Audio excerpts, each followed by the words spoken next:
strange environment. As you can see, I'm moving, but this week we have got on Real Estate Renegades a 30-year history of how a woman in a man's world not only survived but thrived in real estate. So good timing as part of the International Women's Day, which we've made International Women's Month.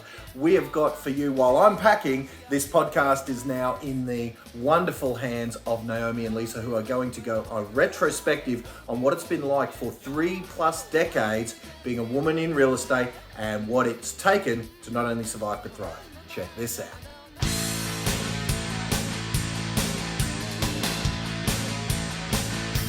You want the normal real estate training you've been told a million times? Make cold calls, knock on doors? Best be switching off now, because in this podcast we go out of the box using unknown tactics, primarily that the real estate industry's never heard of, in order to get you called in more often, convert those listings and get more success without the painful cold calling. Listen up, we're in for a ride. This is Real Estate Renegades.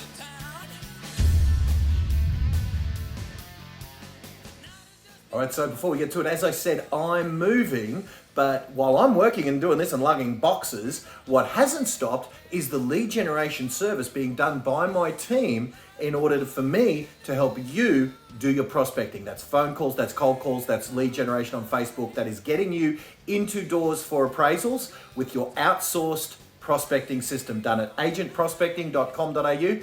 Check it out now. Take a trial for a month or two and see if it's for you long term to outsource your prospecting efforts. And now on to today's podcast as part of International Women's Month, I guess.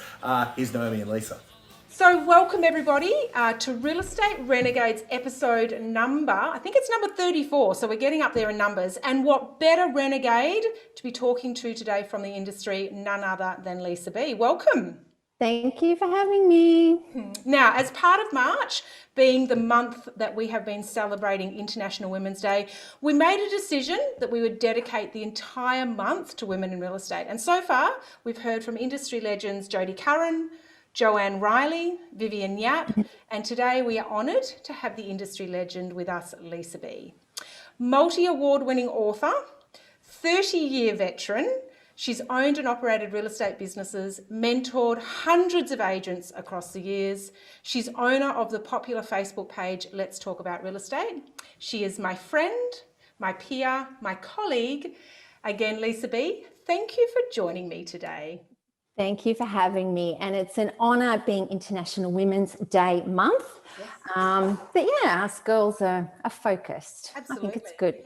Yeah, we are definitely focused, and women make up such a huge part of the real estate industry. And we do have a little bit of a leg up over the boys being women in the industry. So that's a good thing. It is also very hard being a woman in real estate, and it's hard being a bloke as well. But when you're a mum and you're a wife or a partner, and you've got all these other roles that you have in your world, you definitely find that sometimes the pressure is on when you're in real estate. So it can become difficult. And I'm not taking anything away from the blokes, I have to say. No, we've all got our hard times and all things that we've got to do, and it's different pressures and different emotional pressures and all that sort of thing, isn't it? Yeah, definitely. Yeah. So Dale, give us a bit of a rundown. So for those that have been living under a rock and don't know who Lisa Brown is, so the Lisa B is Lisa Brown, everyone.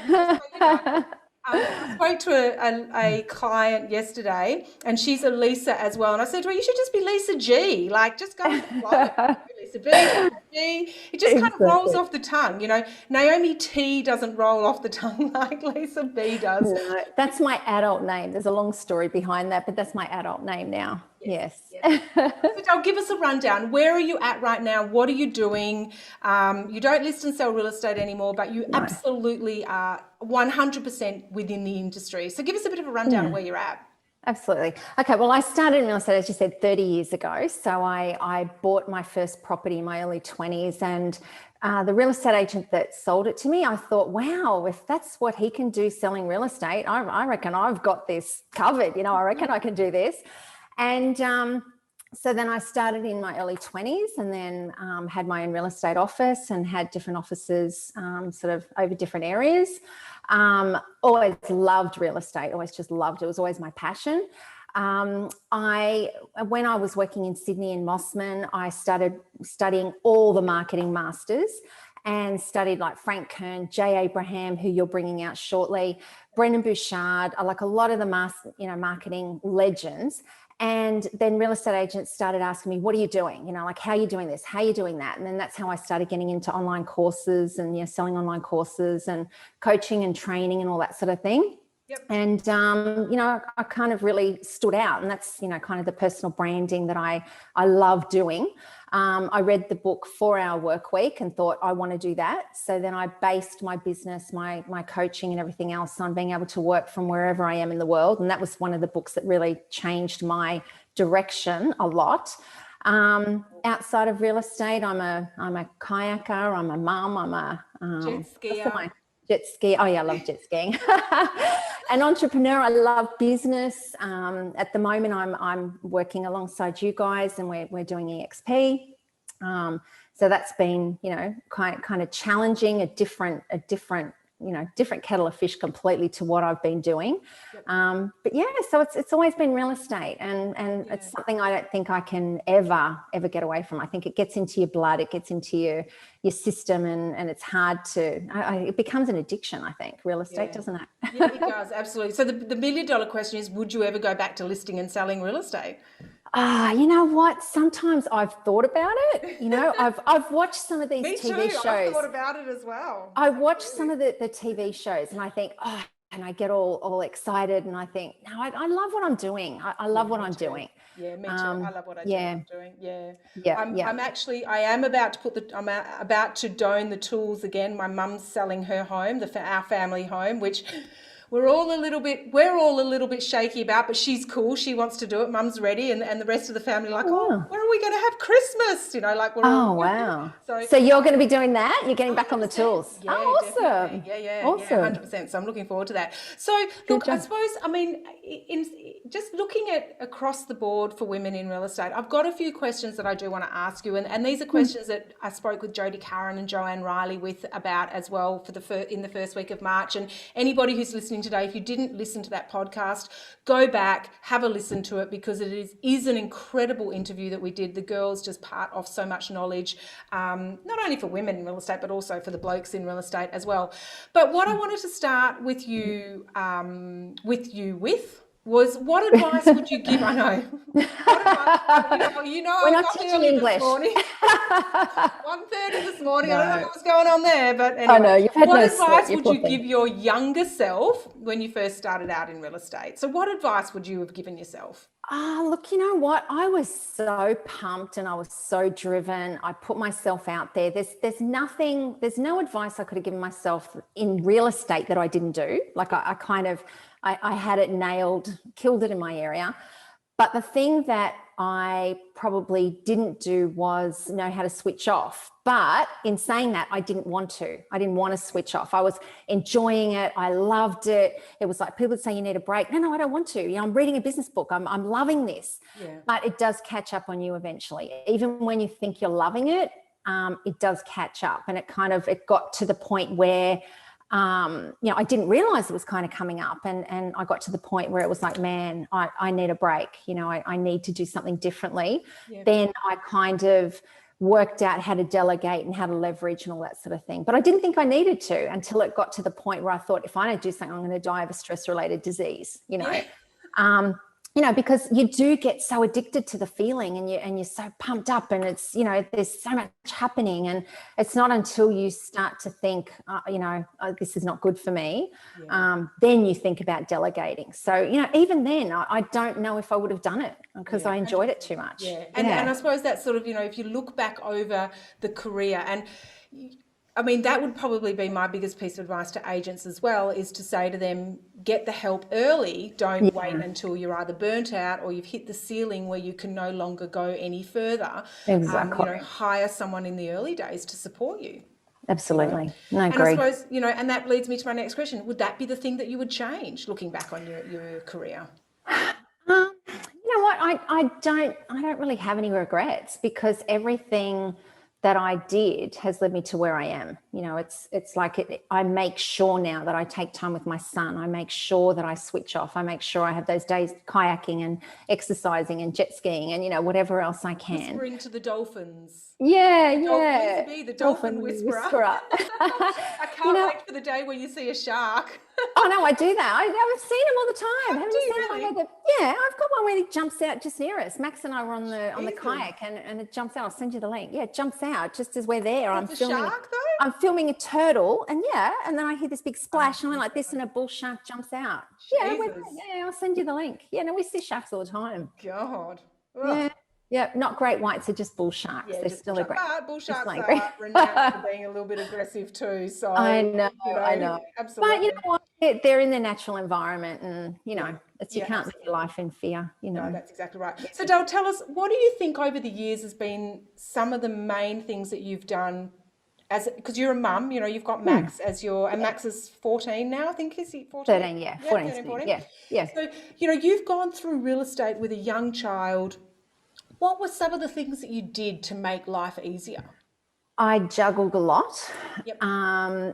The flexibility of working from home, like I made sure that I did that I had my systems in place to be able to support him and still be able to work, and whether I had to work, you know, juggle my hours as well. Yep.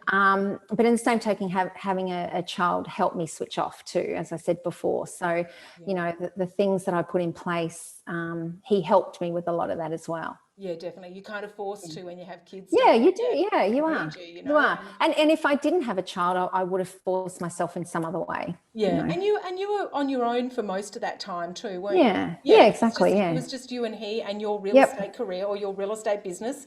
You know, the relationship of 3, really. Yes. But it's amazing. I mean, Jodie Curran was saying the exact same thing about her kids as well, and I know that Vivian Yap has the same approach as well. Joe's kids are a little bit older, so they're a lot more sort of, you know, independent, but your kids adapt. And you know what? I think your kids love seeing you achieve. Like, I really do absolutely. think they love you sharing with them what you do. And I think if you share with them, they really become part of it, and they have a vested interest in mum. Yeah, mum's going to work. She's, you know, helping people buy or sell or whatever it might be. Yeah. And, you know, that would probably be what I would say is, tell your kids everything you do. Keep them informed, you know. Yeah, I mean, absolutely. Jodie Curran even said she put them in the car and drove them around to every listing that she had, and she told her boys the situation for each of her sellers, which I think is just beautiful. You know, that works really well. Too. Yeah. Well, I mean, I got Max shares in EXP, so he's got a financial vested interest in the company. So that's good. You know, so I've done that. You know, I did a book with him. You know, so I've kind of, you know, just tried to involve him. You know, I've got my book, so I did a book for him. So, you know, I've tried to bring him with me in the journey as well, you know, just kind of subtle things or not so subtle things. And they love it. The I kids think love it's it important. too. Yeah, absolutely. Yeah, I think it's important. So tell us, what do you reckon? And look, I asked the girls this question. They both said, "Oh, nothing's a failure," and I agree with them. But I couldn't think of a better word. What do you consider to be your biggest? I'm going to change it actually. What do you consider to be your biggest lesson in real estate? Well, going into business, and this is kind of a bit of a personal thing, but I mean, it is applicable. And if I can stop somebody from making the same mistake, going into business with my ex-partner and not having business agreements in place, that would cost me a hell of a lot of money. Yeah. You know, it's like you're in a relationship and you think everything's fantastic and everything's great. Then if the wheels fall off, and the reason I'm saying this, normally I don't kind of air dirty laundry or anything like that, but I've had 2 people in the last week, 2 women, that have actually reached out and said, you know, that they're having trouble with this sort of thing now. So, you know, that would be my advice or my learnings is in business to always have business agreements. Don't think it's just a mate and have a handshake or a, you know, whatever. Business is still business, and your finances, you've still got to look after yourself financially as well, and your children. And don't just think that everything's going to be okay, because sometimes, you know, a lot of the time it is, and that's great, but sometimes the wheels do fall off. So that would be my piece of advice. Your piece of advice, yeah, I definitely think so too. Especially as we sort of, as the world matures more and we're in more precarious situations like COVID and things like that, having these agreements in place is definitely something that I would advise, all agents to do, Yeah, and make sure you read them. Don't just sign them. Yeah. Yes. Make sure you read them. Don't just sign them. That would be the other Yes. bit too. So Exactly. let's move over to something that I know is a bit of your passion, and that's sort of branding and marketing and that sort of thing. So tell me, we know how important personal branding is in the real estate world, but what do you specifically do to stand out? And what would you advise an agent to do to stand out amongst the crowd? What would be your advice to them? All right. Personally, I've my books. That was something that's quite unique to those that do it. It's kind of like not a lot of people publish a book. So books. How many have you got now? I've got six. Cool. Six including Max's, yeah, and then I've done books for other people as well. So show us Max's. Show everybody what Max's book looks like that you did for your boy. Sorry. That's all right. So that's there. And because this is a poem that my mother wrote, Max's grandmother, and he never got to meet his grandmother.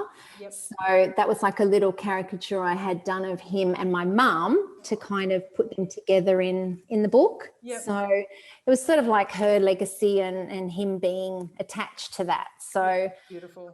That was a fun little thing to work on with him as well. So he's got that forever. He's on Amazon and all of that sort of thing. That's and what would be, which is your most favourite book that you did? I know I was involved with our favourite one, Banish the Bitch. Yeah, I loved Banish the Bitch. That was fun. Yeah, Banish the Bitch is all about masculine and feminine energy. And I love that book because that was my transition over 10 years. It took me 10 years to write that book.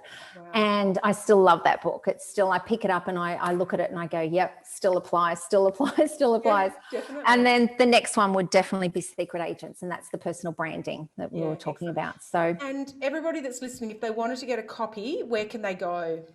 My website, just lisab.com.au. Yeah, all my books easy. are on there. lisab.com.au. We might actually put that down the bottom on the podcast recording. I know it won't be live on Facebook, but I'm sure everybody can remember.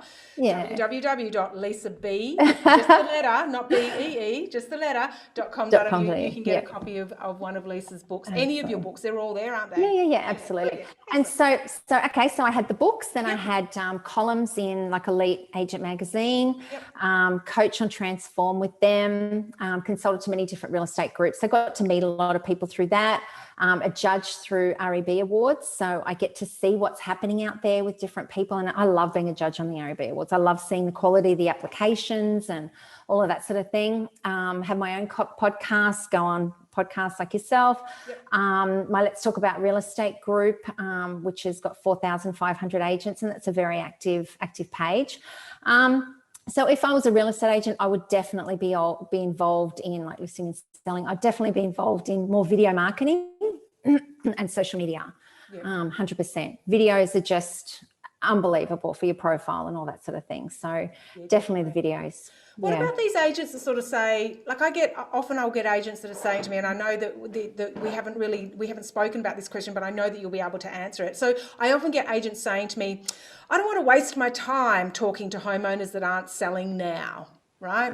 Yeah. What would you say to an agent that says that to you? You've got to put them in the pipeline. It's every single one.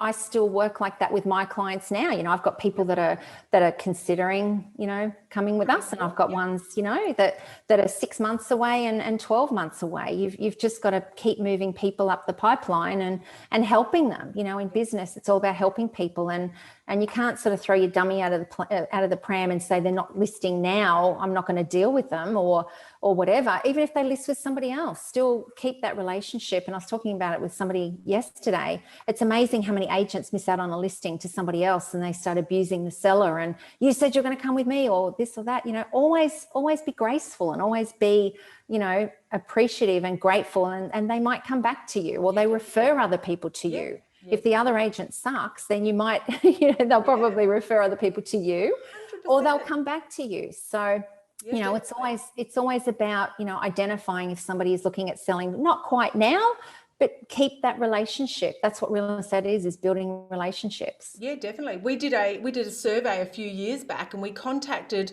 100 homeowners that had kind of sold within the last 2 or 3 years, and we asked them the question: it was listings. So current listings. We rang 100 listings across Queensland, and we asked them, "Are you selling with the agent that you bought from?" That was the first question, and the second question was, "Why not? If you're not, why not?" And you know what? 7 out of 10 people that were selling were not selling with the agent that they bought from. Yeah, it doesn't surprise me. That's right. And the reason being was because the main reason being was because the agents didn't stay in contact with them. So they didn't maintain that relationship. And I can't stress enough to agents how important that is. Can you imagine if you walked into Maya, right? If you walked into Maya and Maya said, "Oh, sorry, hang on a minute, just need to talk to you. Are you going to be spending money with us today?" Yeah, Because if you're not, you can't come in. Exactly. Can you imagine that? That would just be, that is a business model that is totally unsustainable. Yeah.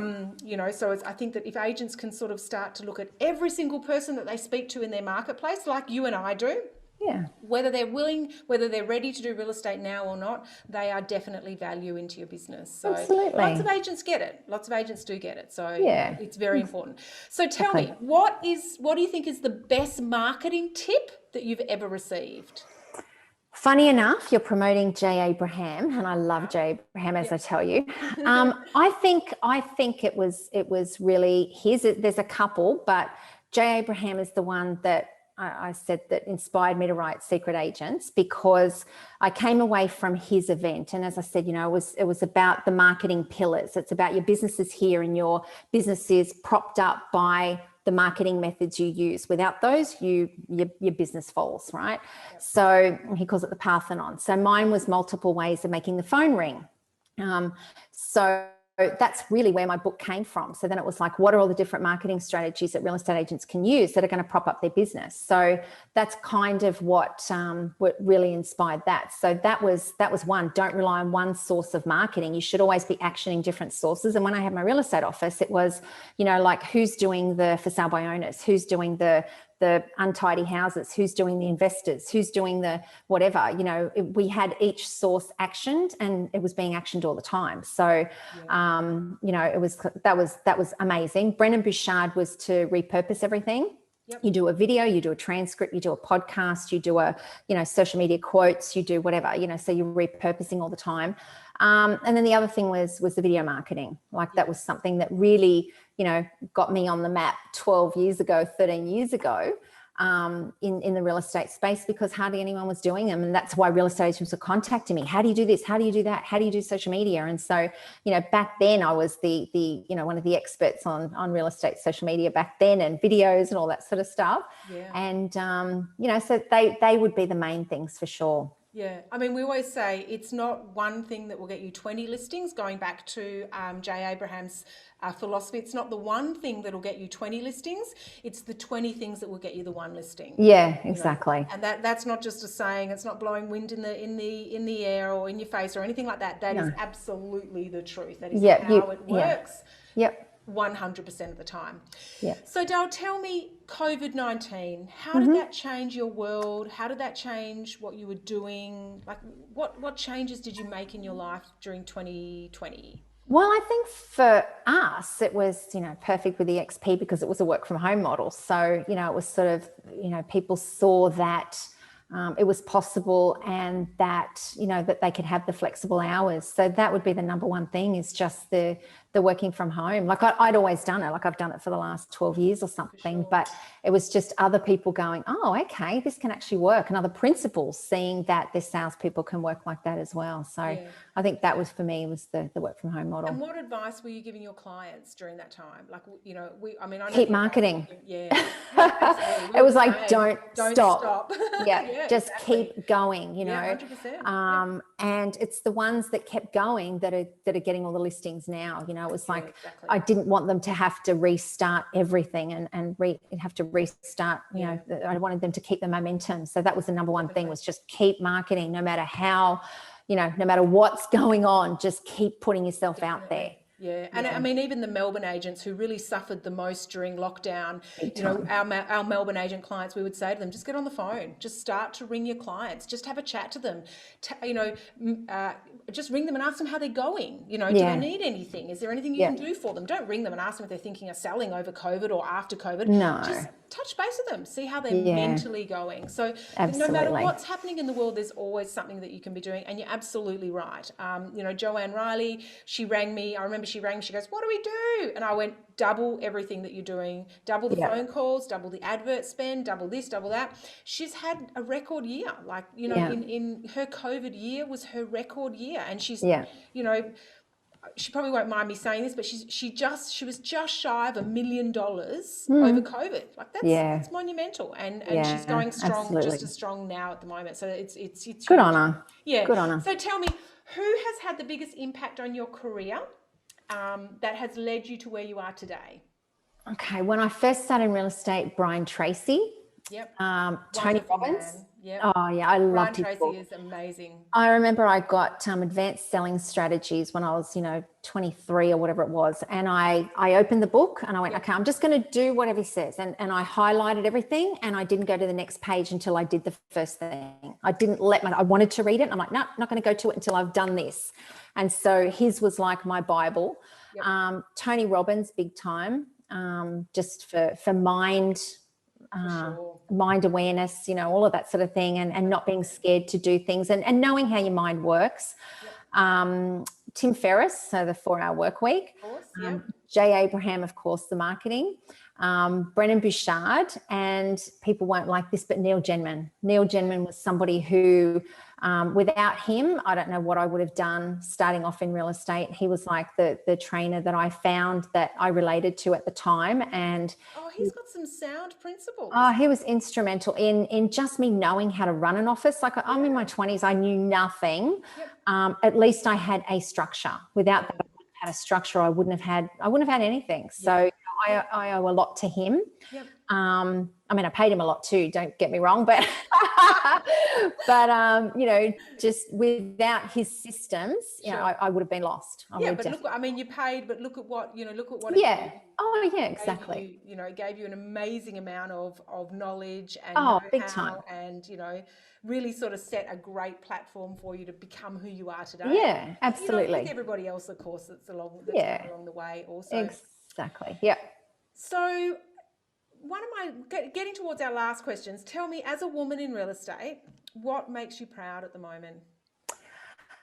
Well, I think I was proud of myself when I started 30 years ago, when I started in real estate, and there weren't a lot of women in real estate back then, and especially in my area. The men expected me to fail and said so, basically, what, she's wearing short skirts, that's how she's going to get her listings, and, all that sort of stuff. Yep. And went from no respect from them to total respect from them once I had my business up and running and all of that sort of thing. And I beat them on listings and all of that sort of thing. So it went from them thinking she's going to fail to she's a good operator, So that was really good. That was a really good feeling. Yeah. I think that for me, I've never felt that being a woman has been a detriment in any way, because I've always made my own path and all that sort of thing. So, I've either had my own business virtually I've had my own business the whole time, but it was like,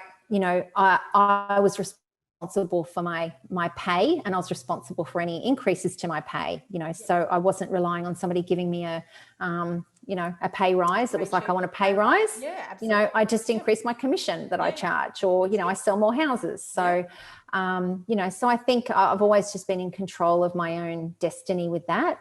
And I think that's the thing that I'm most proud of. And the other thing is that being a female now in real estate, I'm proud of the fact that I really care less and less about what other people say. That, in my 20s and 30s, it was all like, and this is something I always say to my son, if there's one thing that I can really teach him is not to worry about what other people think. For sure. And it's something I think it does come with age, but it's kind of like the older you get, the less you care about what the haters think and all that sort of thing. Yeah, definitely. Yeah, because I mean, look, online bullying is actually at an all-time high in the industry, and I think that agents tend to take every opportunity they can to sometimes, maybe it's the tall poppy syndrome. I don't know, whether that is the case, whether it's insecurities. I just don't know. I mean, I know that you, and like us as well, like me as well, have been victims of just totally unprovoked attacks from a small group of industry members. And I'm sure we're not the only ones. I'm sure everybody else, a lot of women and men would be experiencing this on a day-to-day. What are your thoughts on this? Do you think that there should be, because there's been some calls that the governing body should maybe make some changes to the code of conduct in each state to cover online bullying of real estate agents? Thankfully, we haven't lost anybody yet because of it, but is it going to take that for changes to be made? Yeah, I think definitely. I think there needs to be changes made, absolutely. But I mean, I don't think we've been a victim of it. I wouldn't, you're saying like we've been a targeted. Yeah, for want of a better word. A target. But, we always turn those into positives. When people do that, we always turn it into an opportunity to say what we do and how others are, are not either getting it or not. I mean, they're not our people. They're not, right. So I think we do need to have some changes in that and more accountability for what people say. But not only the bad stuff either. I think even some of the agents that are saying things that they're doing that aren't true, I think there needs to be accountability on that as well. You can point the finger at different people, but also, you've got to make sure that you're saying the right things going out there too. So I think it's a two-way street with that. But I think there should be change, accountability. And look, if anybody listening today is being a victim of online bullying at all, seek out some help. I know you could reach out to Lisa, you can reach out to me. We would be more than happy to help you. If there is anybody that's feeling like that. Absolutely. So Dal, I suppose my last question is, tell me a little bit about Lisa B's future. So what are you seeing is going to be happening in the world of Lisa B over the next 5 years? That's a great question. I've got no idea. I'm too busy here. I know. Don't ever ask. I'm still going to be kayaking. I'm still going to be living on the water. You can't drag me away from Queensland. Can't drag you. I mean, my business, I'm just so focused on my business. I've got, the energy that I had back in my 20s and 30s that I never thought I'd get back. I've got that back. So, I'm kind of, we're in this new business and whatnot with EXP. And so I'm just excited to see what the future holds with that, the business that we're building with that. For sure. And the other opportunities that come from that. I'm just really excited about it. I don't really have kind of like a set idea of what that's going to look like. I mean, I do and I don't. But I know I'm not leaving where I'm living, that's for sure. So you're staying right where you are. Queensland's your home because you're a Sydney girl, right? Yeah, Wollongong and then Sydney and then Queensland. Yeah. You can't get me away from Sydney. From Queensland. You can't get me back. You can't get me back to Sydney. Getting a bit old now. Where am I? I don't know where I am. See, who knows? Friday. It's Friday. I mean, it's what time is it over there? Like it's almost 1 o'clock or something, isn't it? 12 o'clock. It's wine time. Friday. All right, Dale. Look, okay. So we're just going to finish off with a couple of quick fire questions that you have no idea about what I'm going to ask you here. Gosh. So, it's okay. You'll be all right. Don't worry. Don't ask me where I am. Yeah. Okay. Yeah, you'll survive. All right, but just don't think about it too much. That's all. Okay. Okay. Right. Ready? So, here we go. So, tea or coffee? Coffee. Sports car or SUV? Sports car. Yeah, I knew that. City life or country life? City life. City life. All right. Cat or dog? Dog. Dog. Favorite color? Pink. Pink. Favorite alcoholic drink? Bourbon and Coke. Bourbon and Coke. I love wine, but I'm allergic to it. I can't drink it. So a bourbon and Coke girl. Yes. Wow. Yes. Where's that from? Is that like straight out of Wollongong or? Thanks. Jim Beam and Coke. Queensland influence. Well, no, it's just the drink that I'm able to drink and not have migraines. We suffer migraines. It's the drink that I can drink where I don't get migraines. Yep. Okay. And last one. Jet ski or paddle ski? Jet ski or paddling? Oh, It depends. I've got to do both on one depends. day. I told you, don't think about this. What do you have more fun jet on? ski. Yeah, jet ski. Yeah. Yep. I thought that might be the case. More Yeah, fun. you can go further. Yeah, further, faster, and a little bit more risky, which is right down your alley. Exactly. Straight out into the Seaway, turn right, and then straight along looking at the Gold Coast. It's beautiful, spectacular. Yeah, magnificent. Honey, thank you so much for joining me today. It has been an absolute pleasure. Thank you for sharing with everybody your knowledge. Everybody, Lisa B, you can find her at lisab.com.au. She also has the very popular Facebook page, Let's Talk About Real Estate. You can find her there as well, which the Let's Talk About Real Estate has some fantastic content. We have lots of fun times in there as well. So make sure you hit her up and ask to join that page. Sweetheart, have a beautiful weekend. You too. I know. Where are you going? Oh, you're going to Cairns. Yes, going to Cairns for the weekend. Oh, is it a dirty weekend or is it a mummy weekend? Don't answer that. Don't answer that. I don't need to know. I don't know. It's a lovely weekend, bushwalking and beautiful. Sort of stuff. Yeah, all right, honey. Thank you so much. All right. Thank you. Beautiful. See you. Bye. Bye. Bye. Wow. Well, there you go. I hope you liked the episode. If you like that, then what you need to do is you need to subscribe. You need to get more of this craziness because we got more are coming. I'm never standing still, and we've got so many more guests. We've got so many more strategies, more out-of-the-box thinking. So if you haven't subscribed, literally, you're like throwing away thousands of dollars. Because I tell you, if you haven't subscribed, you don't come back. You know what I'm going to do? I'm going to find you, I'm going to market to you, and I'm going to charge you for the very stuff that on this podcast we give away for free. So whack that subscribe button on whatever your favourite podcast weapon of destruction is, and we'll see you on the next episode. Bye for now.